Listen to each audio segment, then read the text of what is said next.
This is the Rational Reminder Podcast, a weekly reality check on sensible investing and financial decision-making from two Canadians. We're hosted by me, Benjamin Felix, and Cameron Passmore, portfolio managers at PWL Capital.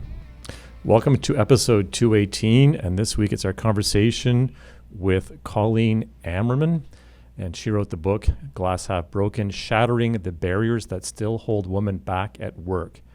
And this was co-authored with Boris Groysberg. Excellent book, provided lots of data around the subject of greater gender equality in the workplace. And this is something, Ben, that we wanted to get more information on, and this book did a very good job of providing data behind this subject. And Colleen, I found very effective. And after we recorded the conversation, she actually applauded, us for the efforts in digging into this subject and being comfortable talking about this and learning about this extremely important subject. And it really does help particularly women make better financial decisions, which is the mandate of this podcast.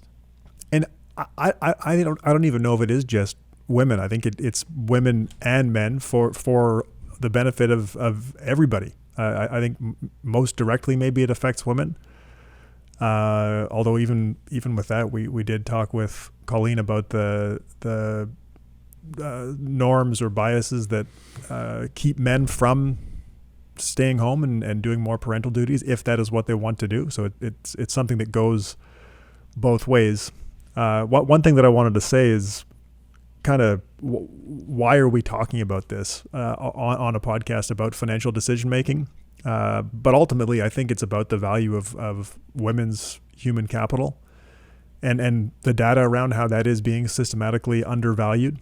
And that fixing that to the extent that we can is not just good for women, although most directly it is, but it's also good for companies that they work for and their male colleagues and male spouses if they're in that kind of relationship. So I think it's pretty far-reaching, and I think it is directly related to financial decision-making because there are actions that both men and women can take, which is largely what we talked about with Colleen. Absolutely. She gave very specific action items. Colleen is the director of the Gender Initiative at Harvard Business School. So she works with faculty leadership to support a research community and a platform for disseminating practice-relevant insights for advancing equity, diversity, and inclusion in organizations. Again, the book is Glass Half Broken. I think it's safe to say, Ben, that this book had an impact on both of us.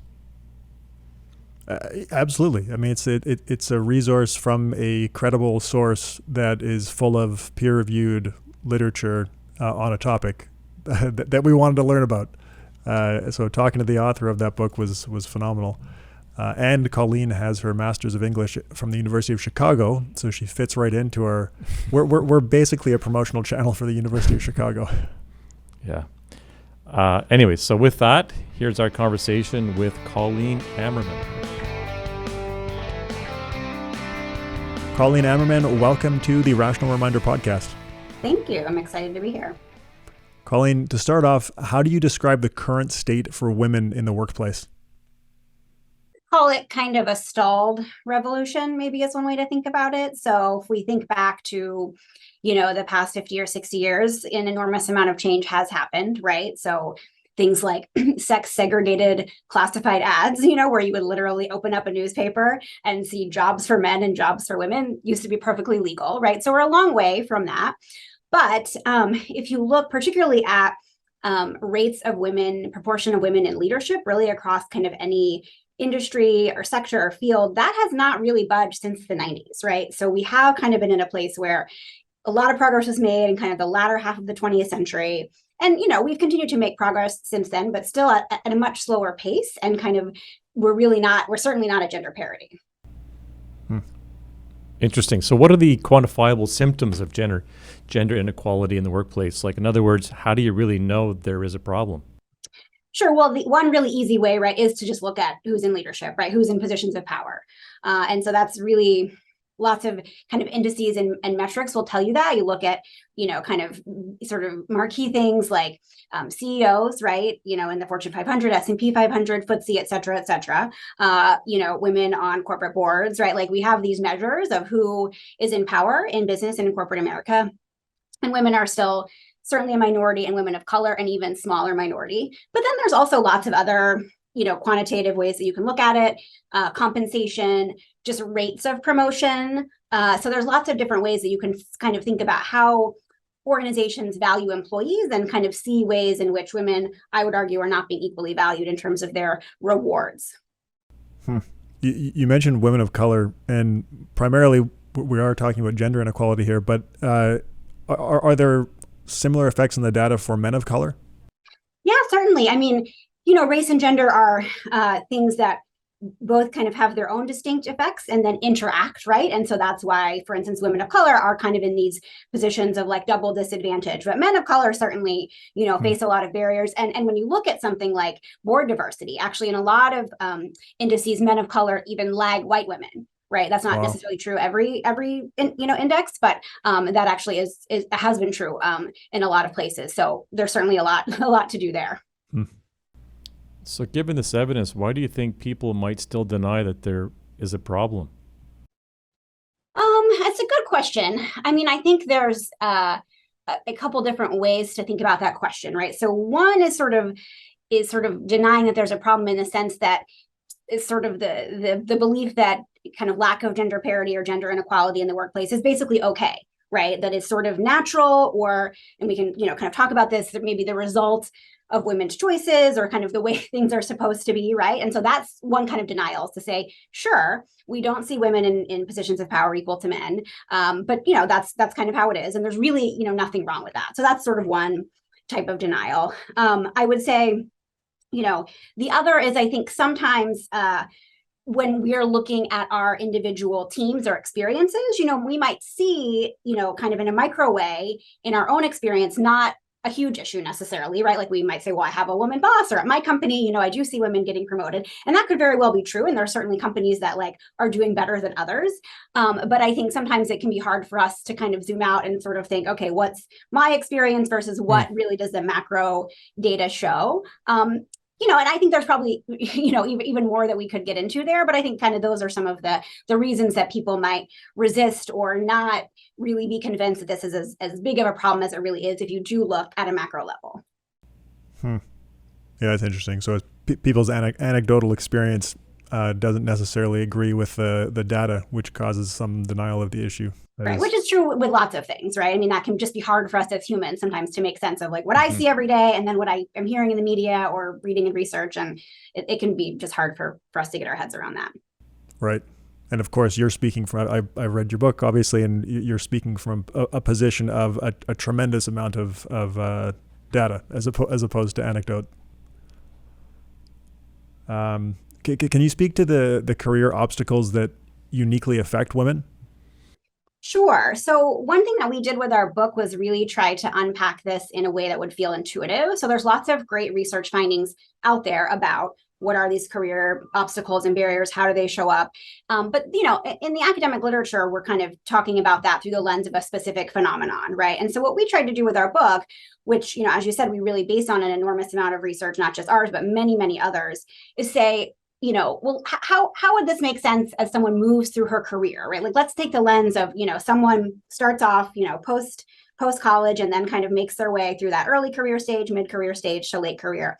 And so kind of unpacking it that way, I think is very telling, because it also reminds us that these sorts of things shift and change over time. So the kind of bias or discrimination that one might experience early in career probably is going to look different to what you experience later. And that can just on its own be a bit confusing or hard to navigate. And then also it's accretive, right? So these are, again, we might read a research paper about a distinct phenomenon and a different one about another phenomenon.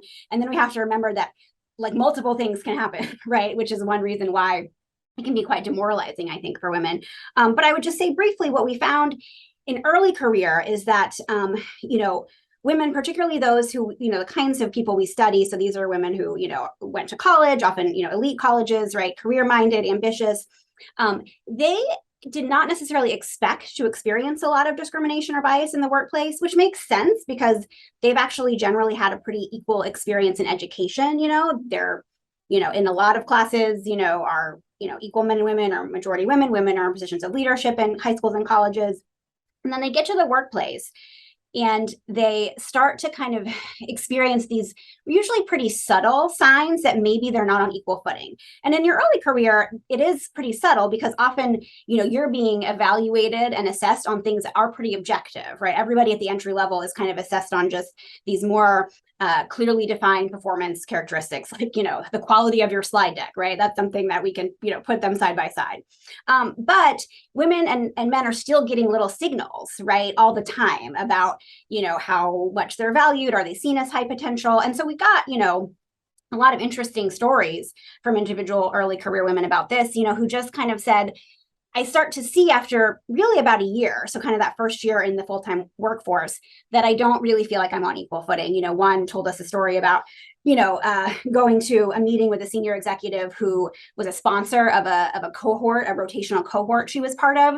And they had met this senior executive a year prior when they started, and this was a follow-up meeting, sometime later. And she said, he remembered all of the men's names in the cohort and none of the women's. Right. And so there's just those little things. So that kind of starts to set them up, I think, to feel a little bit uncertain oftentimes. And again, it can be a little bit demoralizing, even if it's quite subtle.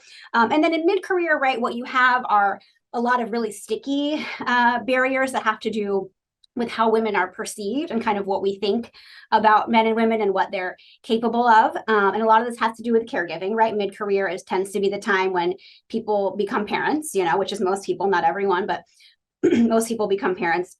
And so there's a lot to unpack there. But generally speaking, what we know, at least in terms of kind of highly educated professional women, the experience that they have is not so much one of, the classic idea of opting out.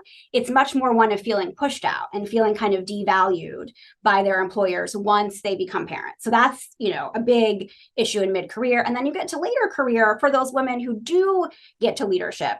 They are still experiencing sort of being treated and perceived and viewed differently, right? So lots of research evidence shows that women in positions of leadership are kind of held to a higher standard, experience stricter scrutiny. There's particular ways that this is kind of different and more pernicious for Black women in particular, say.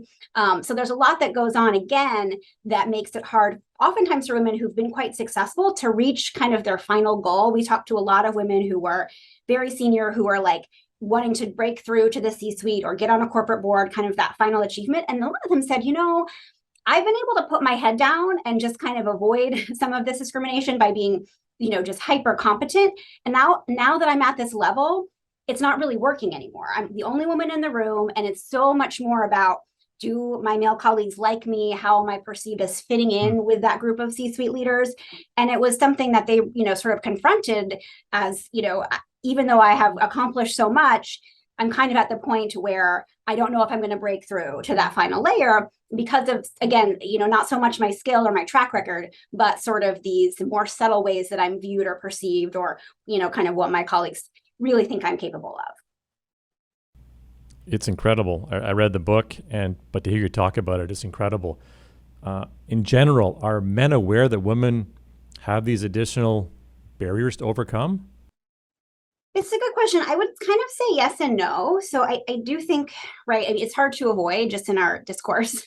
I think if you kind of, read the business press or the newspaper or turn on the TV, right, like you hear stories, right, you hear, and, we have things like Women's Equal Pay Day, et cetera, like you kind of, it's in the air, right, this notion that we do have persistent gender inequality in the workplace. So I think men generally are aware of it, but I think men sometimes are unsure kind of how to identify it around them, right? It may not be, because oftentimes, again, it can be subtle. The outcomes may be very stark and clear and quantifiable. Like, again, when we look at gender pay gaps, when we look up to, the highest levels of leadership and don't see women, but those are outcomes, right, of often more subtle phenomena that happen throughout women's careers. And I think that can be harder for all of us, really, not just men, but all of us to kind of observe around us. And I think sometimes what happens, and again, I think this is true of everyone, is we do observe men and women kind of behaving or reacting or sort of, doing different things in one workplace, right?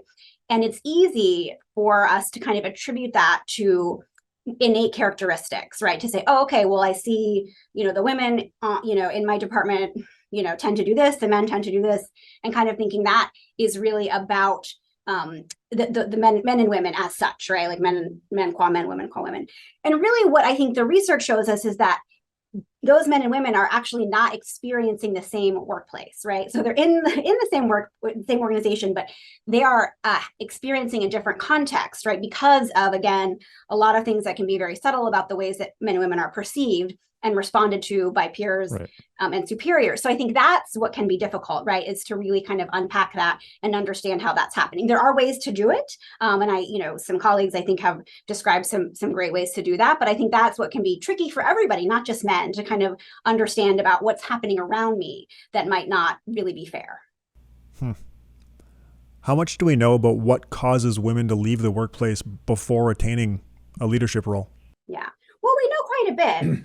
And again, I would say it tends to be a feeling of kind of being pushed out or devalued, right? And often this does happen around caregiving, although it's not exclusive to that. But, in the book, we write about this woman that we interviewed. We interviewed a lot of women across a multitude of industries for the book. And one told us about the experience of telling her employer that she was expecting, saying, I'm going to, have my first child. And, she told us, look, I was like a high performer. The company had paid for my MBA. I was on a leadership track. Everything's great. I tell them I'm pregnant and I am taken from a team of, I think, like 20 people to 6 people, people that were reporting to me were put on my level. And she just said, she kind of told us how this played out. And she just kind of ended the story by saying it was a demotion, right? Like I was getting the message that I was no longer as valuable an employee, and nothing had changed for her except saying, hey, I'm going to become a parent, right? So that's a pretty stark example, but, lots of research, particularly research on, again, high achieving professional women tells that same story, right? Of women kind of getting this message that they're not, ultimately as valued as employees. And it's not just about caregiving. I think that can happen, again, to women in early career when they start getting these messages. Another woman, a young woman that we interviewed, talked about the experience of, she was in law at a big law firm, had gone to a top law school, and said, I just have started noticing that it's all the women of, and she was a woman of color, all the women of color like me who kind of are getting, pulled off of important projects and asked to do busy work, and kind of we're not getting the face time, with more senior associates and partners. And so these kinds of things, again, add up over the course of someone's career. So I think what often happens is women, kind of when they're at that mid-career stage, have become parents, have kind of struggled with all of this, they both can get kind of stymied and blocked. And so they may still be trying, to grow, and maybe, the environment itself is preventing that. But understandably, a lot of them do say, I'm not, it kind of becomes difficult to keep pushing against those barriers, right? Interesting. How do we know that women aren't working lower paying jobs because they might be, say, less ambitious than men, or have less aptitude or interest in higher paying technical jobs? It's a good question. I mean, I think, there's a couple answers to it, right? So one is that there is research on things like characteristics like ambition or risk-taking, right? Or confidence, which don't actually tend to show that there are huge differences between men and women. So there's meta-analyses, that look at something like confidence or risk-taking, and they don't actually show big differences. They might show some level of difference that's quite small, kind of to the point where, sure, in a statistical analysis, it's considered significant, but probably in terms of what we observe, in our real world, does not have that much of an impact. So that's kind of one piece of it, which is to say there are a lot of what social scientists would call both prescriptive and descriptive stereotypes. So stereotypes and beliefs about ways that women should be, and then stereotypes and beliefs about ways that women are. So those are just like the water that we're swimming in. But when you really kind of try to empirically assess a lot of those, they kind of don't stand up, right, to scrutiny. So it's not clear that there are these kind of innate differences. The other piece of this, however, is that, this kind of notion of women pursuing lower paying fields, lower paying jobs, et cetera, out of choice is, true kind of only at the most superficial level, right? So choices don't happen in a vacuum, right? And I think it's, to be honest, a bit naive to suggest that women are kind of just freely making these choices. Like they just happen to not want as a kind of as a population to not necessarily want to pursue higher paying, higher status jobs, right? At the individual level, men and women both, right? It's a mix. Like some people want those kinds of jobs, some people don't. But I think what we see instead with women kind of tending as a population to be tracked into these lower paying, lower status fields and jobs is much more, again, about the environment, right? And this kind of signals and the incentives and the externalities that tend to kind of shape and condition that choice. And the other thing I would say here is just as kind of a side note, but I think it's important. It's not necessarily clear that women tend to be in fields that we value less. There's actually some research that has demonstrated that when more women enter a field, it starts to pay less. So there's also a way in which you might argue that the fields or occupations that women concentrate in, we value less because of that, right? Rather than the other way around, right? Wow. So that's just another piece of it to think about. Wow. Does the smaller adjusted pay gap, gender pay gap, so that I've seen data that adjusts for like the job title and experience and hours worked and all that kind of stuff. Does that data diminish the importance of the unadjusted gender pay gap? I don't think so, right? So I think it's important to talk about both, right? And as I was just saying, even when we sort of do control for those things like hours worked, occupation, education, and sort of say all of those are equal, it's important to recognize that, again, the reason that those are unequal and like women work fewer hours or, et cetera, it's important to talk about the reasons why, which very much have to do with gender inequality. But yes, there is still this unadjusted pay gap. It's relatively small, so to speak, when you compare it with the unadjusted gap, right? It's like in the single digits, I think maybe currently 5 or 6%. But when you think about someone's lifetime earnings, that's actually a lot of money, right? So I don't think it diminishes, the importance. I think we really should be able to hold those concepts in our minds, right? To say all of this, all of the gap that is because of these kind of choices and tendencies and patterns, right, is important to try to change, because underneath those choices and patterns, I would argue is inequality and stereotypes, et cetera. But also we should be talking about the fact that there is a portion that we can't explain away, even though we control for, all kinds of things. So that probably is just discrimination. And while, comparatively it's small, again, when you're talking about someone's lifetime earnings, that's can be millions of dollars, right?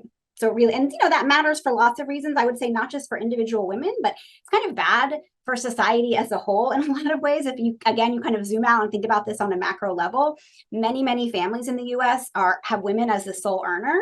So why on earth, would we think it's okay for, those families really to be kind of systematically disadvantaged in the marketplace, simply because there is this kind of remaining piece of the gender pay gap that's happening because of some level of bias or discrimination that we can't explain away.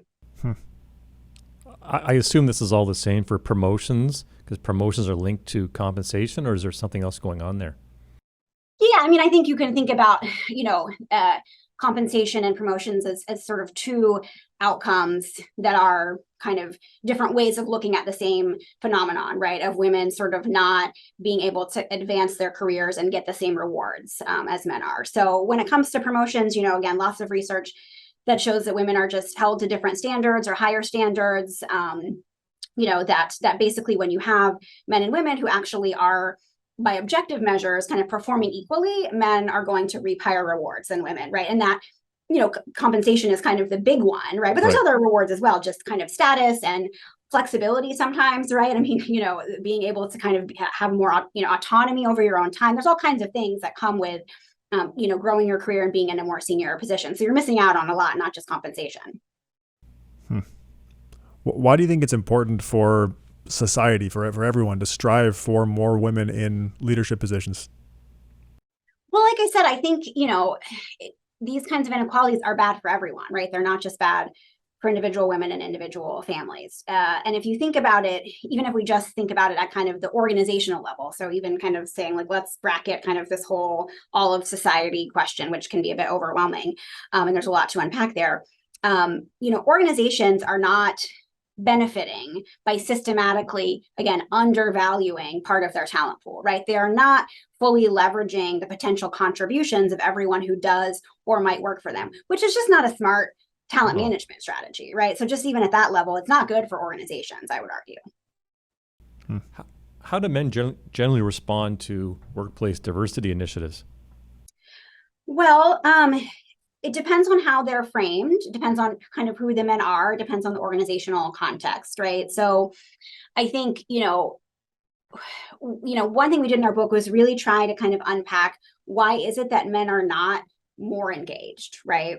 And not just because it's good for men to support gender equality or to support, women, being able to attain power, at a level that's, that has parity with them, but because I would argue, gender inequality is actually good for men in all kinds of ways, right? When we break down some of these stereotypes about who men and women are and who they should be, that actually opens up and frees men as well. It kind of opens up more space for men to, be more active caregivers, right? And not feel as though maybe they have to actually, diminish or spend less time on that kind of portion of their life, right? Which lots of research suggests that actually men experience that as a problem, right? They don't like this expectation that, they're the breadwinner and not the caregiver, right? So I think that is an important piece to recognize that, men stand to benefit from greater gender equality in all kinds of ways. And I think that is not always clear, right? So we don't talk about that enough, but also, men sometimes can be penalized for trying to break out of these, norms and expectations that we have about men and women. So when it comes to caregiving, in the book we write about, there have been men who really experienced their organization pushing back when they tried to take advantage of parental leave benefits, or they just tried to say, hey, I'm going to have some boundaries, on my work life because it's important to me to be an involved caregiver, right? So men also receive these messages that I would argue are quite pernicious, but that's hard, that can be challenging, that can feel like there's a cost to them, right? To sort of push back against some of these norms. So I think that's one reason that men are not as engaged as they might be. But another reason is also that there's this kind of concept of psychological standing, like what's my place, what's my role? And men don't always feel as though they have a role, right? Or that it's, that being active is not the right role for them to play in terms of kind of advocating for gender equity. And often that's kind of well-intentioned, right? Because they don't want to sort of say, oh, I'm putting myself at the center of this conversation, that should be about women. However, actually, it's really important that they do. Again, there's research here that suggests that when men do advocate for gender equity and for inclusive policies, their words kind of have extra impact because they're not perceived as doing it out of self-interest. They're just, that almost can have like this bonus of it can be taken even more seriously. So it's a huge opportunity, I would argue. And, some of the surveys that we looked at in researching the book show that, women often kind of know that men in their workplace support the notion of gender equity, but they are not satisfied with how much they kind of speak up, right? Or stand up, when, for instance, someone makes an off-color comment or something kind of emerges about, hey, maybe our company does not, isn't paying men and women equally, or, things are observed, right? Surveys that I've seen suggest that women would actually like men to feel like they have more of a role and more of an obligation to speak up. A cool story from the book is an example of this. Relatively young guy, working in finance, told us a story about seeing a list of phone screens for an analyst, I think, an entry-level position at his firm. That was like 50 names and all men. And so he thought, this isn't great, and he wasn't in a position of leadership at the firm. He was kind of like junior mid-career, I think, probably mid-career, but he sort of realized I need to speak up. So he went to HR and kind of pointed out, hey, there's no women on this list. And he got a little bit of a brush off from them, kind of the classic, oh, well, we just couldn't find any women to interview, and he was not satisfied with that. So he went with a colleague and actually found some women, who were strong candidates and said, hey, actually, there are women out here, who we should be interviewing and screening for these roles. And, kind of long story short, there's a happy ending. Like the firm did kind of take this absorb this and change some things about the interview process to get more women into the pool. And all of that was done by somebody who didn't have who wasn't the head of the firm and who wasn't in HR. He just was somebody who saw something that he knew really wasn't okay. And he thought, this isn't great for the firm. It's also not great for women. And I should speak up. And it had a real impact. So I think I love to tell that story because I think sometimes the reason men are less engaged is because they're just not sure what to do or how to do or if they should speak up. And I would say, yes, you should.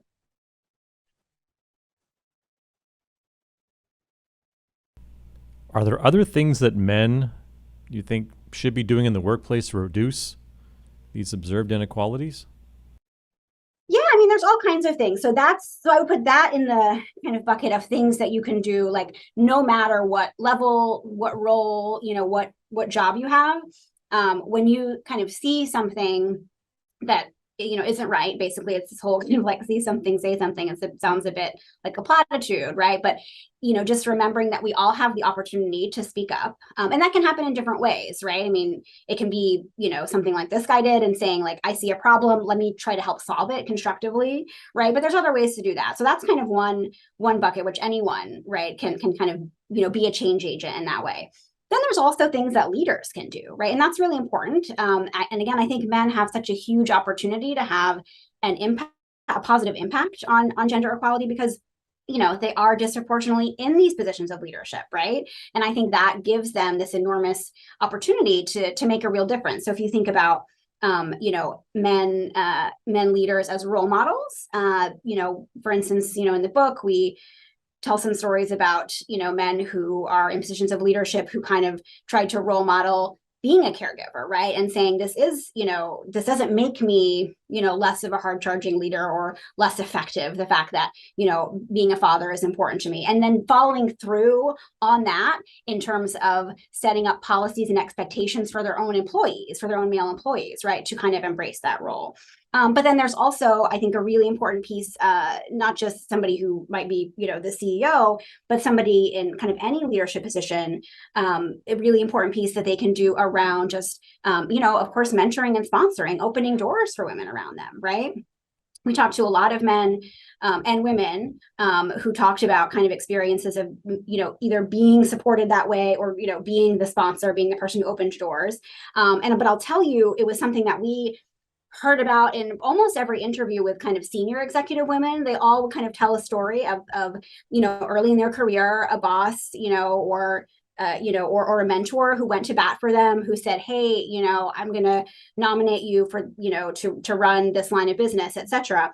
And they mostly were men, right? Because mostly those were the people in leadership positions. So that's, again, that's a huge opportunity that men have. And again, that can be in microwaves. That can be like inviting somebody to a meeting and saying, hey, I think it would be great for you to sit in on this meeting and kind of get some face time, with this group of leaders. But it can also be, if you're in a position to do so, like one woman we talked to, her boss was the CEO of the company at the time, or the CEO of the company at the time gave her the opportunity to run a Canadian subsidiary. And she was pretty young, a Black woman, and she said, something like, he thought I could do it. He opened the door and he kind of had to push back on some of his white male colleagues, who were skeptical or were kind of naysaying, giving me this leadership opportunity. Right. And so that was a real opportunity for him to, kind of capacitate her to be a leader. And she's gone on to have an incredible career. How do the existing majority white male, as you talked about earlier, corporate directors explain the underrepresentation of women and people of color on boards with them? Oh, this is an interesting one because, this is something that gets kind of surveyed a lot, both by academics, but also by PwC and kind of these consulting firms. My co-author, Boris Kreuzberg of the book, he did some research a few years ago, actually looking at this. And they interviewed, surveyed and interviewed a number of corporate directors, both men and women. And there was this big difference in how men and women explained the, relative dearth of women on corporate boards. And men generally said, kind of, it's a pipeline problem. There aren't enough women out there, who are, have the right profile, who are qualified, et cetera. And that's not, specific to boards. That tends to be the explanation for just in general where fields and in contexts where you really don't see very many women. But there their colleagues, their female peers who are also on these boards, right? So it's not just random women off the street.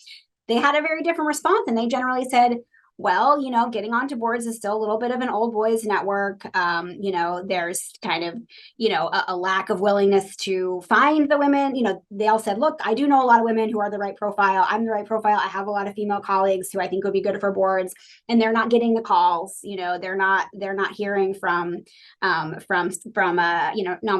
nomination governance committees. So they had pretty different explanations. So there's still kind of that tendency to say, well, the women aren't out there, right? And, in most cases, if you look at the evidence, that's generally not true. I mean, there are certainly fields where, we need to kind of, get more women, at earlier stages of the pipeline, but generally speaking, it's more an issue of what happens further on, right? Like once women get into companies, more so than kind of just the beginning of the top of the funnel, so to speak. There are a lot of women who are, in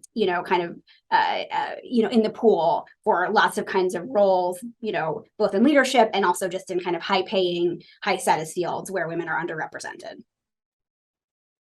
I'm curious, can you talk more about why we don't see more men taking more action to combat this issue? Yeah, well, like I said, it's kind of, multifaceted, right? Because there is the issue of kind of men not being sure what their place is, right? And kind of how to do it. So it's like, I want to support this, of course I want they'll say I want my daughters and my, my partner, et cetera, to have these opportunities, but I'm just not really sure what to do. Right. And I think, that's understandable. Like, I don't think that necessarily comes from, from a place of uncaring, right? I think often it really is just uncertainty. You all might have heard of this book that came out, I think last year, called Good Guys, Brad Johnson and David Smith, who are two academics who write a lot about this issue of kind of like how men can participate in the movement for gender equality in the workplace. So there's some good stuff out there, some good advice. But I think that's a big piece of it. All right. For a lot of men, they endorse the idea. They want to be kind of on the right side of history, so to speak, and they're not really sure what to do. Right. And then I think, of course, there are, unfortunately, and I don't think this is a lot of people, but for some men, I think there is kind of the fixed pie, what I would call an error, right? The notion that kind of women's gain might be their loss, right? Kind of this idea of kind of it's a zero-sum game, right? So if we kind of do things that kind of provide a more level playing field for women, that's in some sense going to disadvantage me, right? And again, I don't think that's really the case. If we really look at all of the ways that gender stereotypes and gender inequality kind of are harmful to all of us in different ways. Like, I don't think it's the case that creating companies and societies where women have more opportunities and more access and get to be in more positions of power. I do think that ultimately that redounds to everyone's benefit. But I think that's something that can, for lots of reasons, some people do think that, right? And I think we just have to kind of educate folks about it's not a zero-sum game, right? So I think that's a piece of it. I mean, I think those are kind of the two, probably the two buckets. And I think there's certainly ways, again, there's a lot of practical, tactical ways that you can help people kind of understand, A, why it's not a zero-sum game, and B, what it is that you can do, right, to be a change agent. Can you talk about homophily, which is a word that I learned from your book, and how it affects diversity in the workplace? I think it's homophily, and it is just like a fancy word for saying that we all tend to gravitate toward people who are similar to us, right? Which I think we all know intuitively, it's those people that you kind of click with. And we tend to do that on the basis of characteristics that are really salient in our society, right? And race and gender, among others, are two of the most salient characteristics or things that we notice about other people.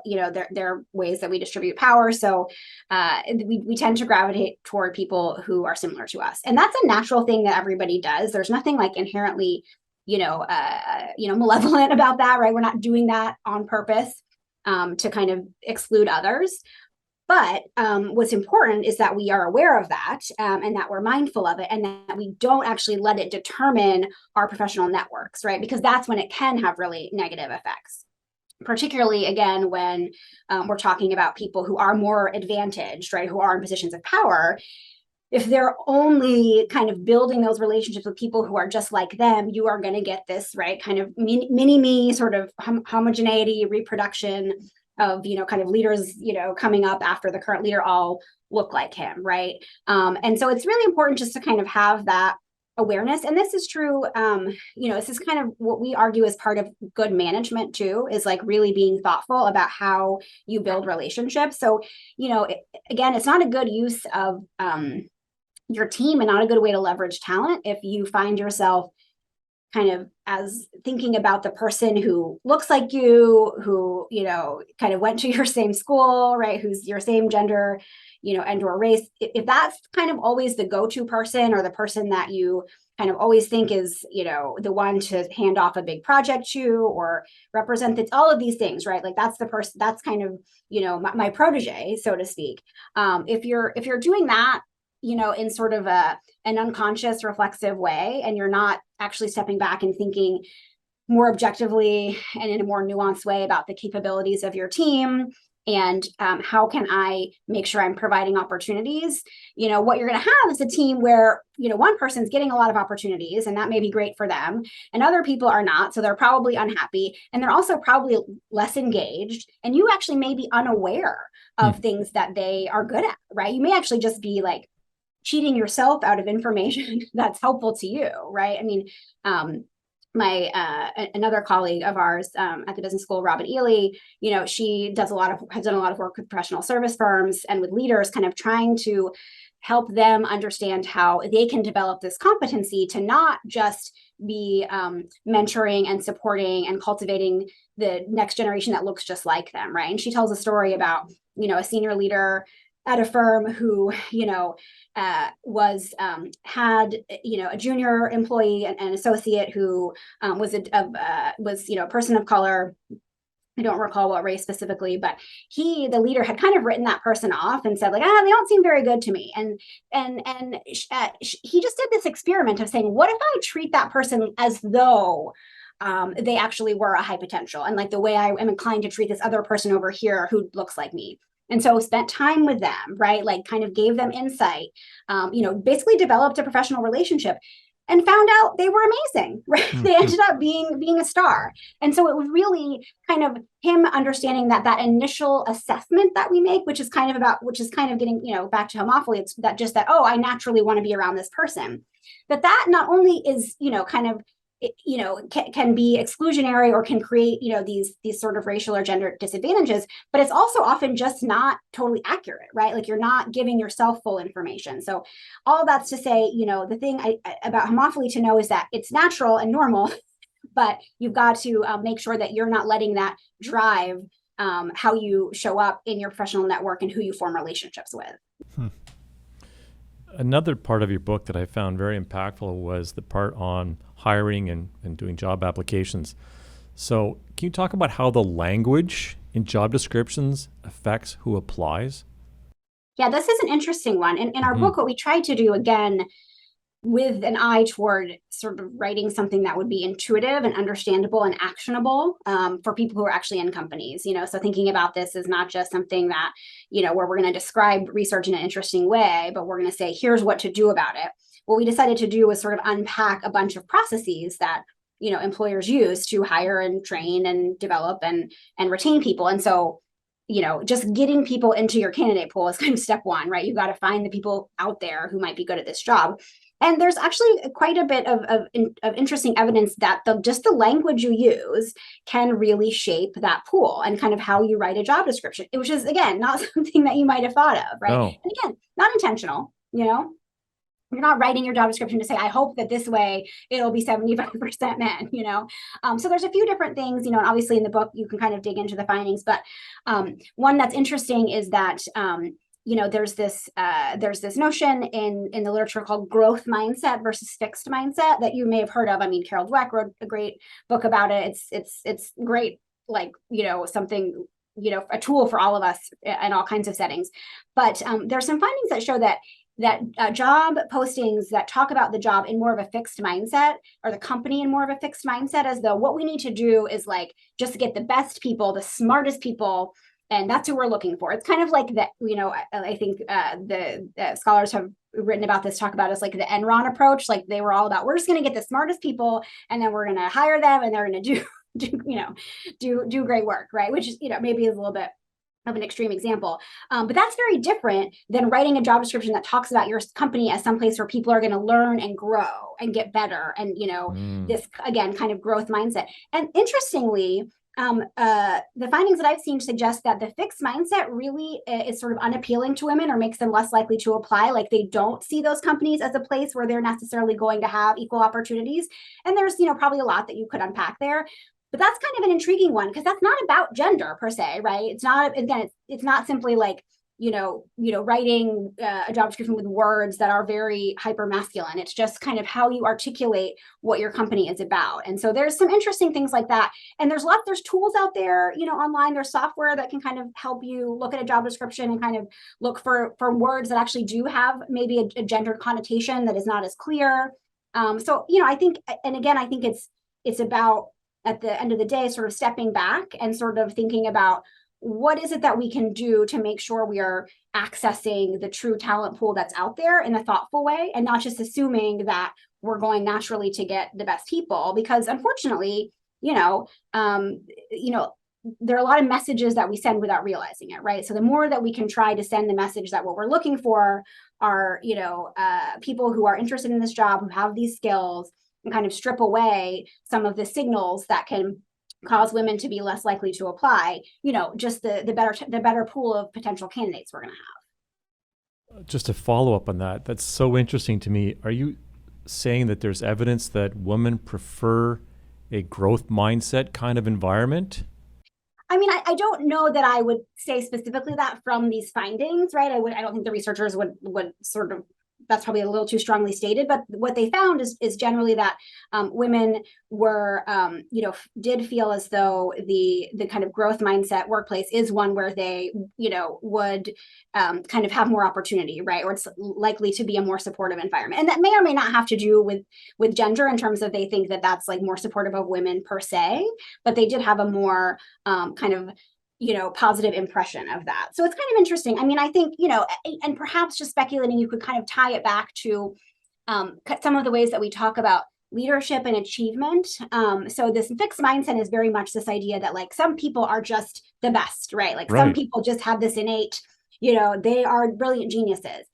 And unfortunately, I think we've seen, if you think back to even just media coverage in the last 2 years, some ways in which that kind of mythology of the genius, or the person who just, kind of is the star, is not always helpful to companies, right? So like just thinking of examples of like where we've had these scandals, right? Of like these very successful male leaders who may have, engaged in sexual harassment or, other, not just that, but like other kinds of bad behaviors. And the issue is not, just them as individuals. The issue is the way that sometimes organizations will excuse poor behavior because of this belief that, oh, we just need to have this person, like this person is the key, they are so brilliant that we kind of have to let them get away with whatever, right? Like this is kind of a, not a new phenomenon, but I think we've seen recently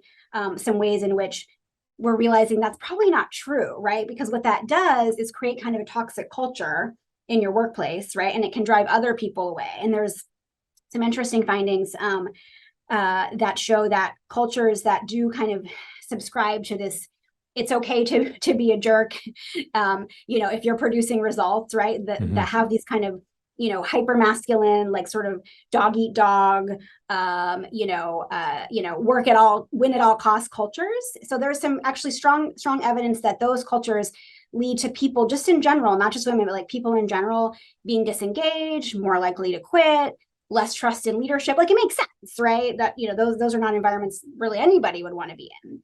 But I think I would just, that's one way to think about it, right? Is kind of what are the messages we're sending about who is valued in our culture? And if we're saying at the end of the day, we're valuing this jerk, so to speak, just to, use the mild language, who's engaging in behavior that's actually really harmful for other people. But at the end of the day, that's what we want. That does send a message to everybody, right? About kind of, who's important in the organization. And that's probably going to particularly impact people who are in the minority in some way. So that's just in speculation. I mean, that's kind of a long-winded response, but I think that's part of what I might connect it to. You told a story earlier about the person, the man that you had interviewed, who had pushed to get more women candidates in their hiring pool. What else can men who aren't necessarily leaders of companies be doing in the workplace to reduce the observed inequalities that we see? I mean, there's a lot. I think, again, it's not about needing to be a CEO who can, set up all of these policies from on high, right? It's about what can you do from where you sit to be a change agent. And there's lots of ways to think about this. So if you're a manager, right, just thinking about how you can be inclusive and equitable in how you manage is really important, right? And that has a lot of components. One story we go into in some detail in the book is actually from the early 1990s on Wall Street. So not a time or a place where we would think of, it's a great place for women, right? But there was a guy named Jack Rivkin who ran an equity research department at a big firm. And he had like a pretty revolutionary approach to talent. And he actually really saw women as kind of an underutilized resource in the field. And so he did lots of things like, have more flexibility in kind of how you work and working hours. He had a very going back to our previous conversation, a very developmental approach. Like he didn't just think, okay, there's one model of how to be a really good research analyst. He thought, okay, what my job is to kind of identify, people, unleash people's talent, right? Give them an environment where like the things that are the unique and special things that they bring to this job, like make them really able to go all the way with that. He also would, do and make sure that women interviewed women, right? So they got a sense of, yes, this is a place where women can be successful. So lots of things that he did. And what's really cool about this story is that he kind of cornered the market on female talent. At this time. So like pretty much all the best, and this is an industry where you actually can objectively measure performance, right? So, all the best women analysts basically went to work for this firm because it was a place where they, could be successful and could be themselves, right? And didn't feel like they had to fit this cookie cutter at that time, very hyper masculine model. And the cool thing about it is that, he also had really high performance. They went from like 15th to 1st in the, institutional investor rankings in like 3 years, right? Mm-hmm. So he did a lot. And that's something I would argue, he headed a big department, but really anybody, right, who's managing any size of team can think about what is it that I can do to create an environment where everybody has opportunities, right, where everybody kind of feels like, dignity and is valued, right? So that's something that you can do as a man, like no matter what. I mean, everybody can do that, but certainly it's a way for men to think about their role. Like as a manager, whatever size team, what am I doing to make sure that this is an environment where women actually do have the opportunity to succeed, right? And a lot of times that requires, reflecting on your own, biases and beliefs and how you relate to people. Again, thinking about, like who am I, who are my employees that I'm closer to, or who do I see as a high performer? Like, let me make sure I'm thinking about that objectively. So that's kind of one bucket, is just the inclusive management bucket. And the other, I think, is just, kind of similar to the story I told earlier. It's about, kind of raising your hand and trying things when you see that there's either a problem or an opportunity. So we also tell the story of this guy, Ross Atkins at the BBC, who was a news anchor. So he was not like in charge of the BBC, but he was kind of troubled by the gender disparity in terms of his own show and other shows, who they were bringing on air as like experts and speakers and pundits. And so he said, you know what, I wonder if we just start tracking this and kind of taking a look at it on like a weekly basis, that will motivate us to, make more of an effort to bring gender parity into who we're bringing on the news. So he started doing it on his own show. It had a pretty immediate impact. And so he started like just socializing it and kind of bringing this process to other teams to say, hey, why don't you try this? And he had no, again, like statutory authority to do this. It was very much just like as a colleague, hey, this has helped us. I know you care about this issue. Like, here's something to try. And it kind of eventually snowballed into really, a movement across the BBC. The head of the BBC heard about it and did kind of, institutionalize it as a process. But all of that was just him trying something, right? And then socializing it and being willing to kind of be a champion among his colleagues, right? So there's all kinds of ways that you can do that without necessarily needing to be, the leader of the entity.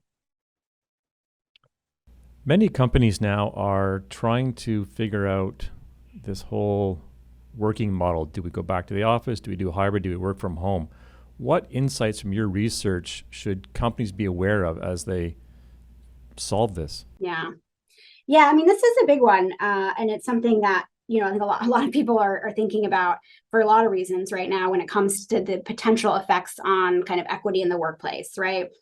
So I think from what we know about gender in particular, I think what's really important is going to be for companies to be thoughtful in not just how they kind of roll out remote or hybrid work or kind of how they make it possible, but also for how they are managing in a remote or hybrid context, right? So we've known for a long time that remote employees do tend to suffer a promotion penalty. There is a little bit of this like out of sight, out of mind problem, right? And that's been kind of reflected in the research for a long time. And so I think people are getting more aware of that, right? And now that remote and hybrid is much more common, I think, realizing that we need to make sure we're not doing that is becoming a little bit more top of mind. But it is, again, kind of a natural human tendency, like to see the people that you see or have more contact with, to kind of think about them as harder workers or higher performing, even if maybe that's not objectively true, right? It's just this classic kind of FaceTime thing, like, well, I saw Ben like in the office from at 8 a.m. and then he was still there at 7 p.m. So I guess he's probably the most dedicated person on the team.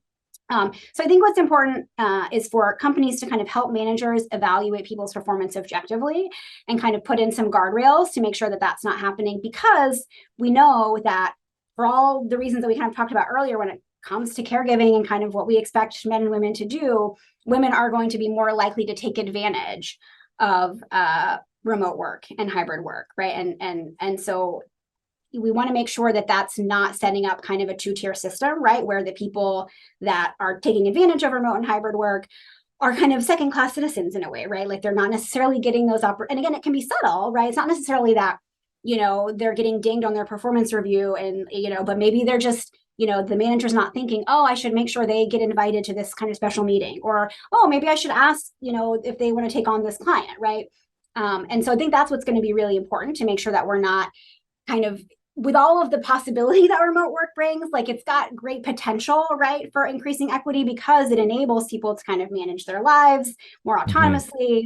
And I'm sure you all might have seen, there's been some articles. I don't know if there's been a lot of academic research yet, but certainly anecdotal reports that employees of color find it to be kind of helpful for their well-being, because often if they're in person in a predominantly white environment, right, they kind of feel that they're experiencing a lot of microaggressions, or just and also being the only person of color, can be a stressor. So there's anecdotal kind of evidence that people of color may also be more likely to take advantage of the remote option. So we just want to make sure, which again is people can kind of manage some of this stuff in ways that can be helpful for equity, but we want to make sure we're not setting up a system where we have a certain groups of people who tend to be remote, and then they're not getting the same opportunities and rewards that people who tend to be in the office more are, because those groups probably are going to look different at a lot of companies. That is super interesting. Yeah. We'll see how this unfolds over the next, few years, because we're certainly in a new era with regards to how we work and what that will mean, for all kinds of, forms of inequality in the workplace. You talked a bit earlier about what men can do in the workplace to help with inequalities. Is there anything that men can be thinking about outside of the workplace, like in the home? Sure. There's kind of like a famous moment. A very senior colleague here at the Harvard Business School, Rosabeth Moss Cantor, wrote a book years ago called Men and Women of the Corporation, which was like a seminal book on gender in the workplace. still cited today. It came out in 1977, and she's moved on. She actually studies lots of other things. But some number of years ago, someone asked this question to her. What is it that men can do to support women in the workplace? And she just said, "How about some laundry?" Right, which is a very pithy way to say it, but it's actually a really important point, right? Is that there is a role for men to play, if they're in, especially a dual career household, with a woman, to actually, more participate more fully at home, right? As a way to kind of support and enable their spouse to show up, for their career in the way they'd like to. So a few years ago, we did some research with our own alums here at the business school. And we actually continue to do this research. It's a longitudinal study. And one thing we ask them is, what did you expect when you left business school for how you and your spouse would kind of divvy up career priority? Like, would your careers kind of be of equal importance, or would your career take precedence or your spouse? What did you expect in terms of childcare and housework? Did you think you'd share equally, or did you think you'd do more, spouse would do more? Okay, so we say, what did you expect when you left business school? So you're like, 28. And then what has happened? What's the reality today? And what we found is that women, particularly those, of the, Gen X and baby boom generations, who at that time we analyzed this data, were kind of in their, 40s, 50s. So, had been in the workplace for a while. They expected a lot more egalitarianism and kind of equal career priority, equal childcare than they got. So there was this big kind of gap between what they experienced, and they said, I thought that, my spouse and our careers would be equally important, and and that would be great. And then that's not what happened, right? And so I think it's important to realize that is a place that men really can intervene, because one reason that it's really hard for couples to do that is that women take on the lion's share of caregiving, right? So absolutely, I think just thinking about how you divide up labor in the home is an important piece of this equation. And it's something that for men, if they feel like this is something that's important to them, it's a very practical thing that they can do, right? Like taking on more of that domestic load is really impactful. Back to that hiring topic, what can managers do to attract more diverse candidates?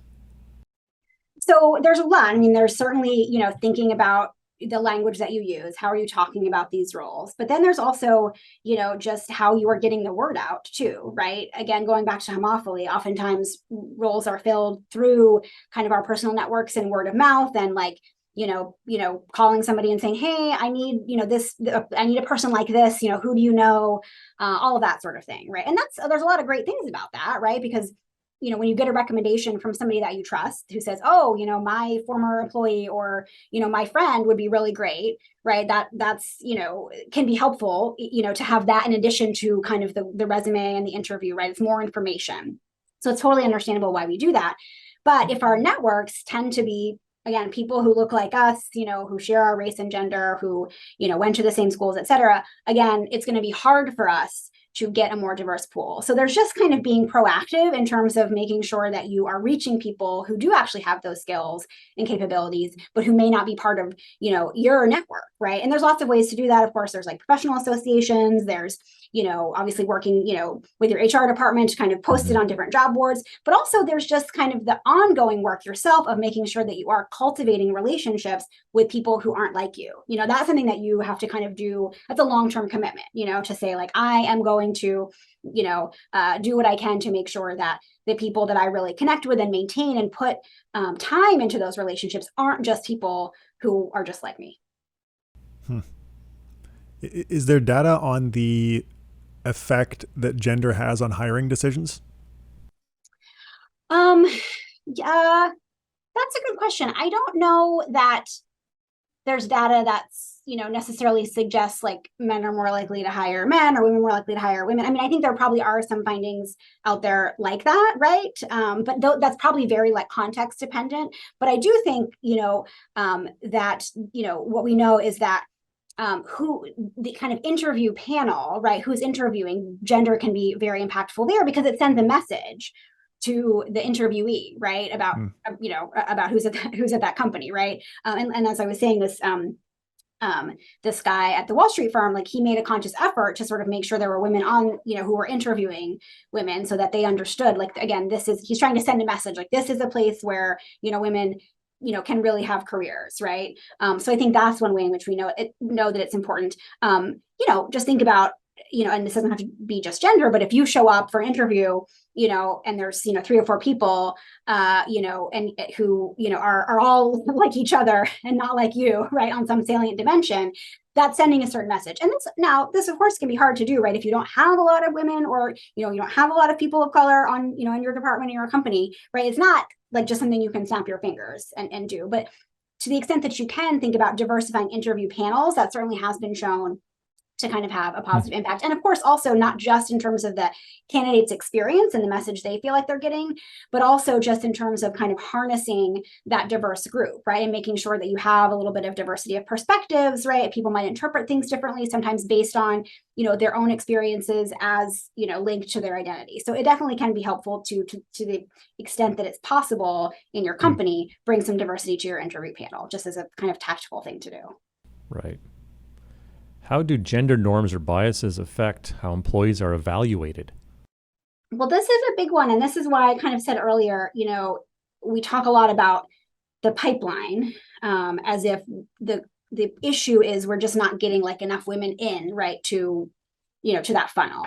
But really, what we see is that the real problem is getting people in and then they get stuck, right? Or they fall out. That's why you have things like, pyramids or pipelines or ladders that, that you have kind of this, these entry level cohorts that actually in a lot of fields have been gender balanced for a really long time. So like consulting, those big consulting firms have had pretty gender balanced cohorts like since the 90s. So if it really was just a pipeline problem, all of them today would have equal men and women in leadership, and they definitely do not, right? So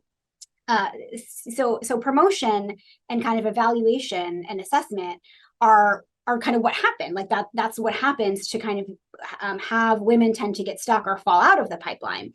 And so what we see is that lots and lots of findings that show that basically men and women are just not evaluated equally for the same performance, right? And this can happen in lots of different ways. One study that I talk about a lot comes from some colleagues at Stanford looking at a big tech company.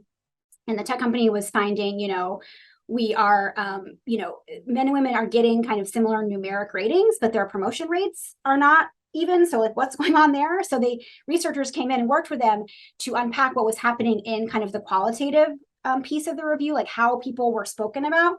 And they found these very distinct gender patterns, right? Where, women tended to be described with this language more around like communality and teamwork and collaboration, and men tended to be described with this like more agentic, what they called agentic language, right? Which we, tend to associate more with leadership. So there are ways that kind of gender stereotypes were showing up in the evaluations that were not really linked to their performance, right? This was much more about, again, just kind of like what managers are probably unconsciously bringing to the table when they think about men's and women's capabilities. So what's cool is that they kind of unpacked this with the company and said, okay, we're seeing some gender patterns here that suggest that, you're kind of struggling to objectively evaluate everybody, right? That these kind of, the water we swim in when it comes to kind of gender beliefs and stereotypes is shaping some of how we're thinking about how we evaluate people. And so what they did was they actually worked with the company to come up with kind of a rubric to sort of help minimize that, right? To make sure that people were actually being evaluated quantitatively and qualitatively on the right criteria, right? And I think the headline here is that not just this study, but many, many other studies demonstrate that a real issue for women is getting feedback and evaluations that are not job relevant, not objective, and basically not helpful. So if you get feedback that's just kind of about you not being the right person, right? That's sort of like you're too this or you're not enough that. That's not very actionable, and it's not very clear how it relates to your performance, right? And sometimes this is actually something managers do trying out, not necessarily out of ill intention. Managers can be hesitant to give women, particularly women of color, direct, specific feedback because they're kind of like worried about how it's, coming across negatively, or they have kind of some of these, again, probably unconscious beliefs about how women might receive, they're sort of anxious or not forthright enough about giving concrete, direct, actionable feedback. And they tend to give that to men, like, here's what you need to do, right? Like, you need to like get your numbers here. You need to like, you need to like talk to this team. Like it's much more useful, right? So that's actually, a lot of research shows that that's where the big gap is. And so what happens is, not just that the evaluations themselves can be skewed, which definitely, there's a lot of evidence there. But men and women are not getting equal levels of information to help them improve. Right. So if you're not getting feedback that you're like, I can take this and now know what I need to do to improve and get to that next level, well, then you're at a disadvantage, right? Compared to somebody who is getting that actionable, clear feedback. Given the obstacles that women face, what can they be doing to improve their career outcomes? Well, I think there's a number of things. And I think, one way to think about it is sort of the evaluating who you might work for, and then what you can do within a company they already are working for, right? So I definitely, would encourage women to, really think about vetting employers, right? Because unfortunately, we just know that women kind of need to do that more. And my co-author actually has some interesting research, again, in the finance industry.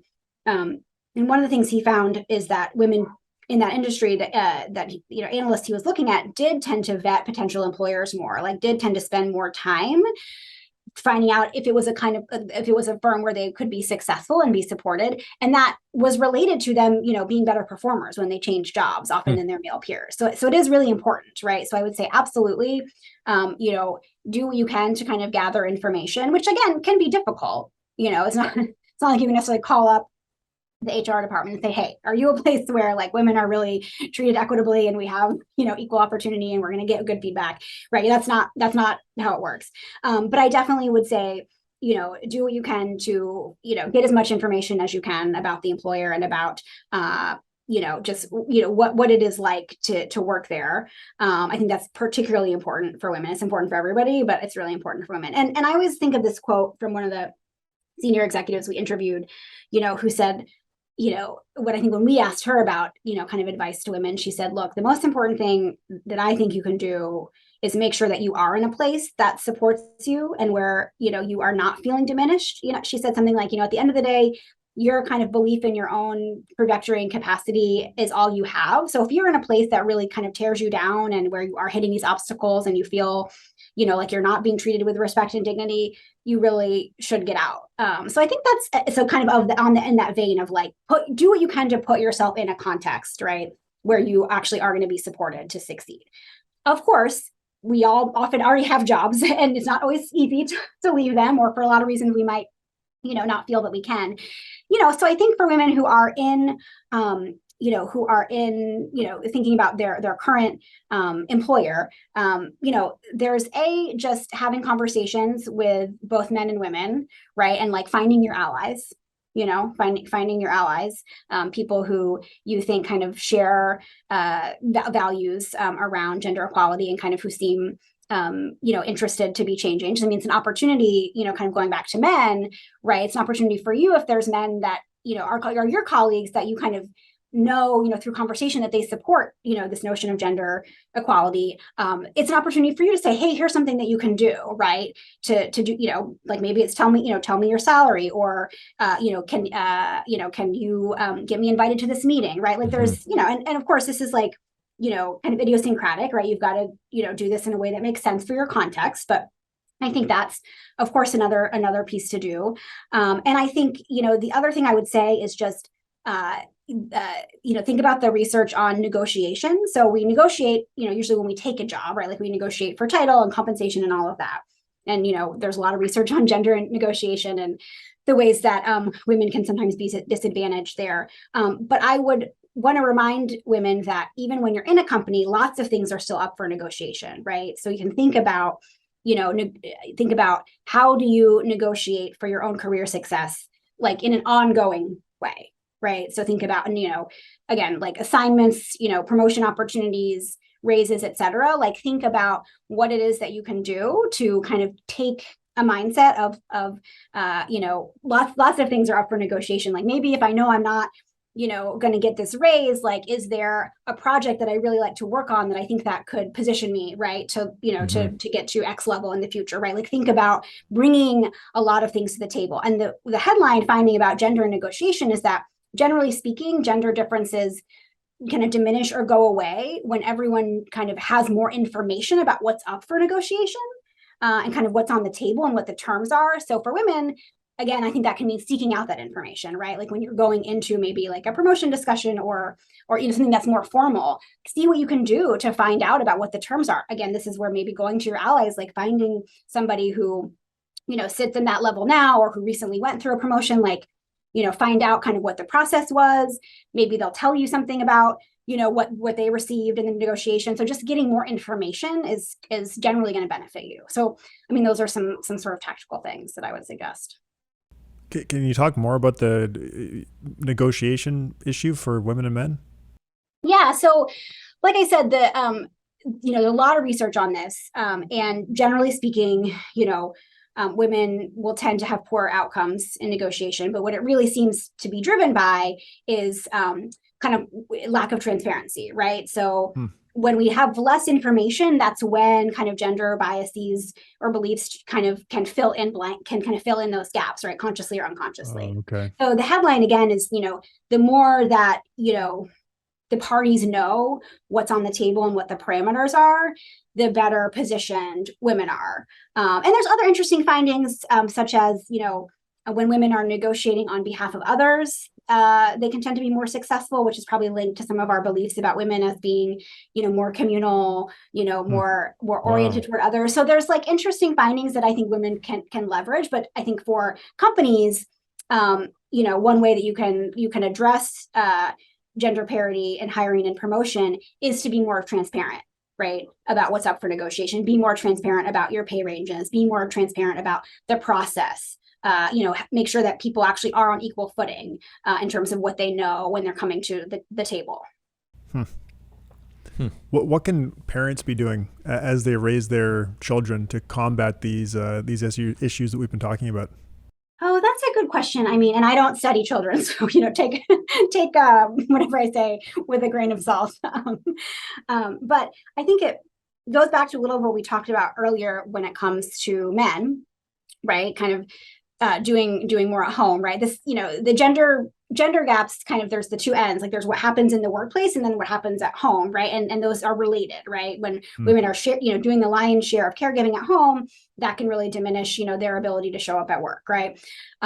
So I think families can do a lot by role modeling, right? Like when men really do have, an equal role at home, that sends a message, right, to kids. And there's some interesting research from a different colleague here at HBS, Kathleen McGinn, who has a study that finds that people whose mothers worked for pay when they were children, both men and women, tend to have some great, what I would call great outcomes in terms of women, daughters, having higher positions at work, being paid more, like they have good workplace outcomes, but sons tend to do more at home, right? So it's like, she calls it this, like closing the gender gap at both ends. So there's a role modeling piece there that I would say is important for both men and women. And so I think it's just, the messages that you're sending, not so much what you say, but kind of what you do, that probably has the biggest impact. Interesting. Colleen, our final question for you. How do you define success in your own life? Oh, that is a good question. I think I, like anyone, want to feel fairly compensated, right, and recognized for what I do. And I, feel very lucky to work at HBS, where that's the case. But I think, for me, it's really about feeling like I'm having some kind of impact, right, on the world, particularly around issues that I care about. And, this is one of them. So I think for me, just having the opportunity to have conversations like this and kind of share what we found in the book and kind of help people understand, what is the nature of gender inequality at work today? Because as we kind of started out by saying, like, things are much better than they once were. we're at a point where we don't have gender parity. So what's going on, right? And it's not as simple as, again, like women getting fired when they get pregnant, like, which again used to be perfectly legal, right? So it's, I am very, heartened by conversations like this, where I get to kind of, help people understand what the research says about why we're kind of in the place we are. And then, perhaps more importantly, in some ways, like what it is that we can do about it. What we wanted to do with the book is, again, really take research and tell people in companies, individuals and managers and leaders, like, what is it that you can do? If this is something you care about, you want to be part of, working toward greater gender equity in the workplace in whatever small way that is for you, like, here are some tactical things that you can do. So, for me, kind of just being able to share, what my co-author and I think is some really, or hope is some really useful information is, to me, I'm really happy with that. And I enjoyed your book very much. You had a great impact on me. Thank you for the book, and thanks so much for this time together. Thank you for having me. Awesome. Thanks, Colleen.